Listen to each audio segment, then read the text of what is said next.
What's up, guys? Hope you guys are doing well. So we're out here on a hike, and whenever you're going hiking, you gotta come prepared, but you also have to match your own personality. For example, I'm wearing shoes. Mr. Brost, he's wearing flip-flops. Yeah. And who's most prepared? Mr. Richter, who's wearing boots. Hey, social distancing! This video isn't going viral, literally!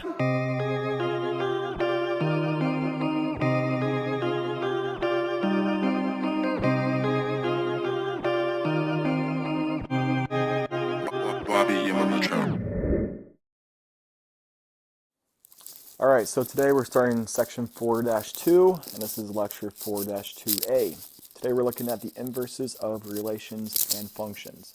Now you guys have seen this in Algebra 1, but let's review what the actual inverse of a function is. So let's say that I had a little map here, I guess you could say.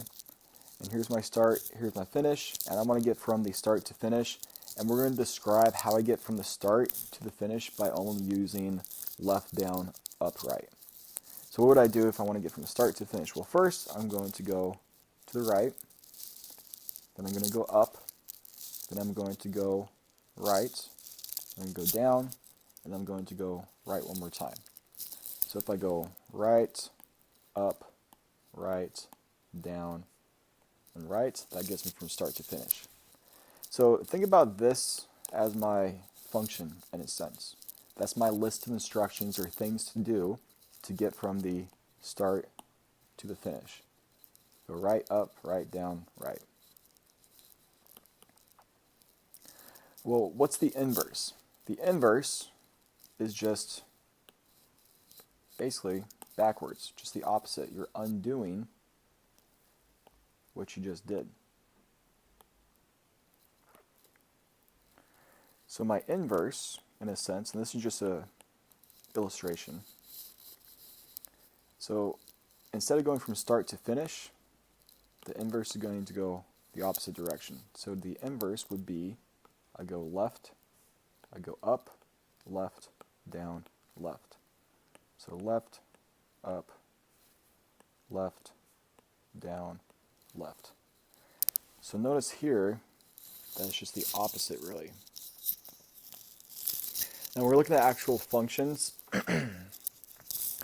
If what a function is, it just takes a number, you put into the function, and we'll get an output. So we have an input, we have an output.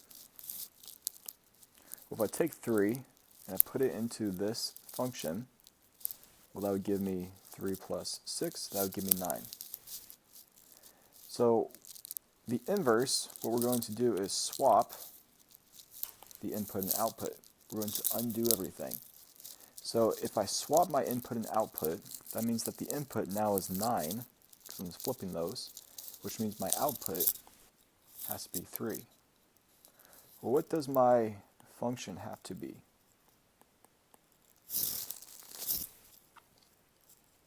Well, to go from 9 to 6, I'm going to take my, if this is x, right? The input's always going to be, in this case, it's going to be x, because it's x right there. Well, x minus 6 gives me 3. So this would be my inverse function. So undoes the original function. Kind of works the opposite direction, just like that. Well, we do have, let's look at a few inverses. The additive inverse, if I'm adding 3, well, the opposite would be subtracting 3.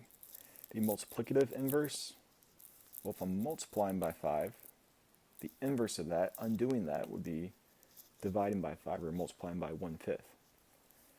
So if we look at PEMDAS, parentheses, exponents, multiplication, division, addition, and subtraction, the inverse of that would be SADMEP, I guess. So you undo everything, you work the opposite direction for the inverse function. That's how I get from my original function here. I'd use SADMEP, I guess, to find the inverse function. Now we're going to look at an easier way to do it, the way I want you guys to do it, because it's super easy. But first, let's look at this right here. So if I want to graph the relation to find the inverse of everything, this is the key.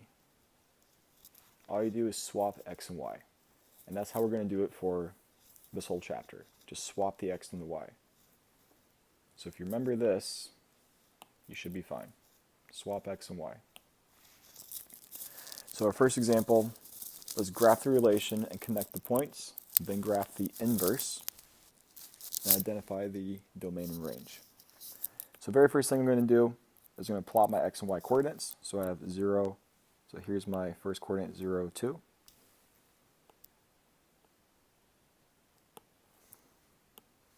Next one, 1, 4. So 0, 2. I have 1, 1, 2, 3, 4. I have 2, 5. 2, 1, 2, 3, 4, 5. I have 4. So 1, 2, 3, 4. And I have 2, 4, 6. Right there.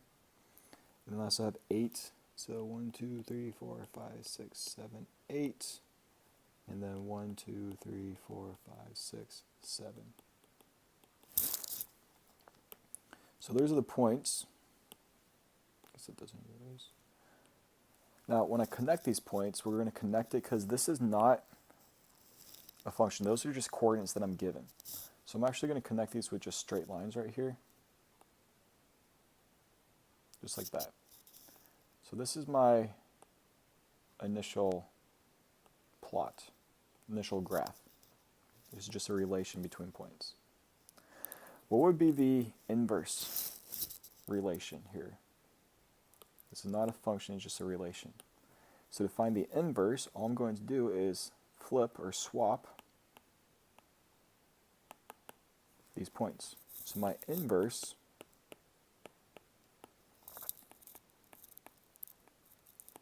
all I'm going to do is flip these 2 points. So I'm going to get 2, 0. Flip these two. 4, 1. 5, 2. 6, 4. 7, 8.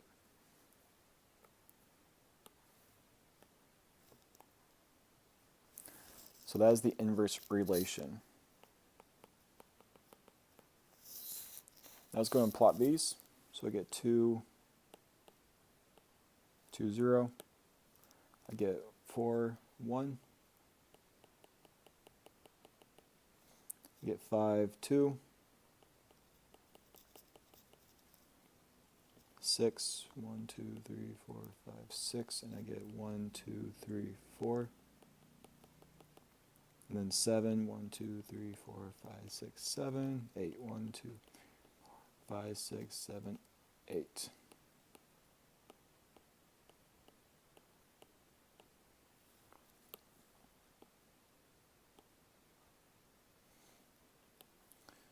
Now I'm going to go ahead and connect these points, just straight lines.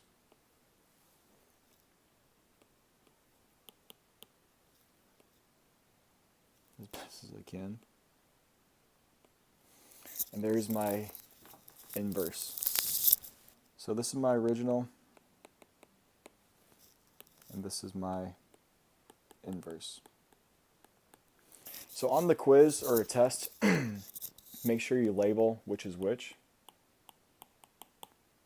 Tell me which function is which. If you want to use 2 different colors, that's perfectly fine. It's easier to spot. One last thing to notice is the reflection that's going on. So I take this diagonal here, the line y equals x. Notice that it's just being flipped over, a reflection across the line y equals x. So that's one thing. It should look symmetrical across that diagonal line there. Now what's the domain and range? Well, the domain is going to be the set of x values such that, well, where do my solutions fall? Well, if I look at my, excuse me, if I look at my possible solutions for x going left to right, well, it starts at 0, and this is, we're doing the domain and range of the original, so of my red function. So it goes from 0 and it goes all the way up to here, which is 8. So if I look at this, I go from 0 to 8. 0 to 8. So I'm going to say that x is greater than 0, but greater than or equal to 0, but less than or equal to 8. That's the domain of my original function. The range of my original function is going to be from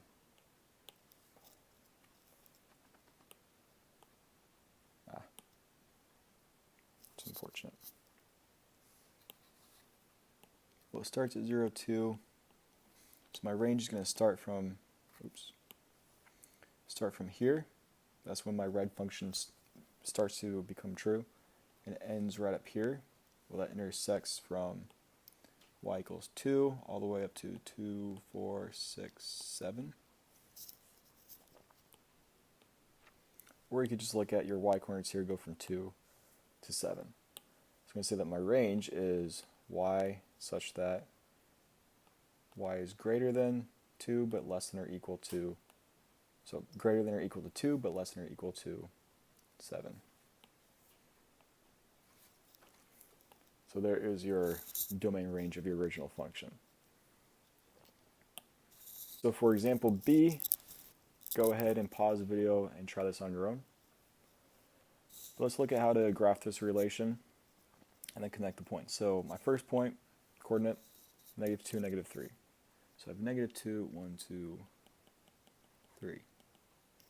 Next point, 4, 1, 1, 2, 3, 4, 1. It's right here.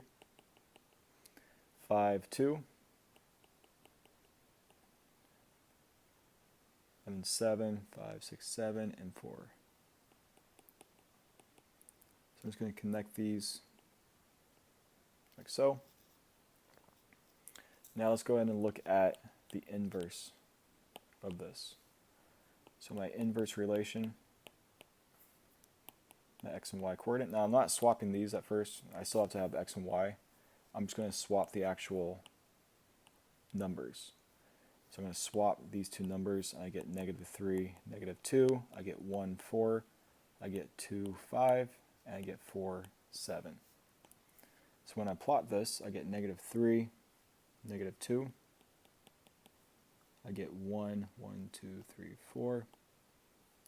I get 2, 5. And 4, 2, 4, and 7.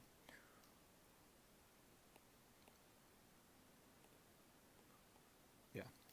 I connect these points with a straight line. And here's my inverse. Here is my original.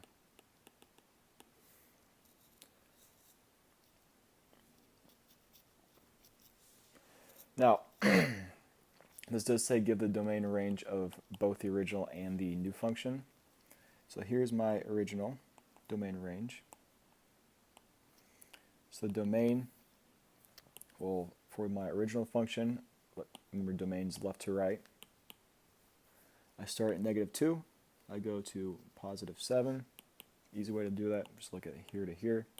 So I'm just going to say the set of x values such that x is greater than or equal to -2 but less than 7. The range, I say that y, let's go from here to here. Looking at my graph, I go from here to there. -3, or y is greater than or equal to -3, but less than or equal to 4.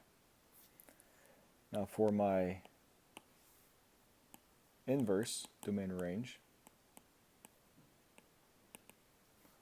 looking at my inverse, I'm going to go from -3 to +4. That's my, because that's -3 to +4. Just looking at those, I've already dropped these down to the actual x-axis where they intersect. So the set of x values such that x is greater than or equal to -3 but less than or equal to 4. And my range, I have y such that y is greater than or equal to -2 but less than or equal to 7. So you guys will have domain range questions on the quiz. this quiz will be, or this section will be on next week's quiz. This week's quiz is only on section 4-1. All right, last thing. How do we actually find the inverse function? So remember the inverse function, the way that we're going to write this. You're going to write f raised, it looks like raised to the power of -1, and then x. So f, this isn't the actual power, it's just a symbol that we're using to indicate the inverse function. But that's how you would write the inverse function. And you have to have that. If you don't have this as part of your solution, I'm going to dock you guys probably half a point because this symbol is important. Again, it's not actual power, it's just a symbol. So how do I find the inverse of this function? Now the key here, all you're going to do is swap x and y. If you swap x and y, you're good to go. So I'm going to take my original function, f of x equals x over 4 minus 5. Now notice I don't have a y. Now to fix this problem, that's basically y, just another way to write y. So I add my y for the f of x, and I swap my x and y. I get x is equal to y over 4 minus 5, and now I'm just going to solve for y. So solve for y like you typically would do. I'm going to add 5 to both sides. So I get x plus 5 is equal to y over 4. I'm going to multiply both sides by 4. I'll make sure I use parentheses here, very important to use parentheses. Those cancel, and I get y is equal to 4 parentheses x plus 5, which I'm going to simplify further. If you were to leave it like as, if you didn't distribute, I'd probably give you credit for it. But let's just go ahead and distribute and write the correct notation. So the inverse function is equal to 4x plus 20. So that would be, really either of these would be your answer. I'd accept both. This one's a little bit, this one's better because it's a linear function. We can graph it easier. Alright, I'm going to pause the video, try this one on your own. Let's go and do this together. So I have f of x equals 3 parentheses x minus 7. I'm going to put a y here. Now I'm going to swap my x and y. So the very first thing I'm going to do, once I add that y, swap the x and y. I get x is equal to 3 parentheses y minus 7. And now I just solve for y. So to solve for y here, first thing, I'm going to divide by 3 to cancel those out. Divide by 3. So we get x over 3 is equal to y minus 7. And now I'm going to add 7 to both sides.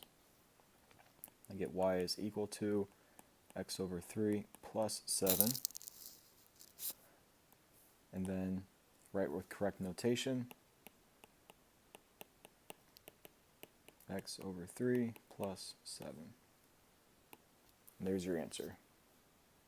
If you were to leave it like this, you'd probably lose half a point because you have to have this notation here. Alright, so hopefully that's pretty straightforward for you guys, not too difficult. If you have questions, shoot me an email. Remember, you guys do have your quiz starting at 10 a.m. for the first group. Don't forget about that. If you guys want extra help, let me know. We can do a video chat. Alright, see ya.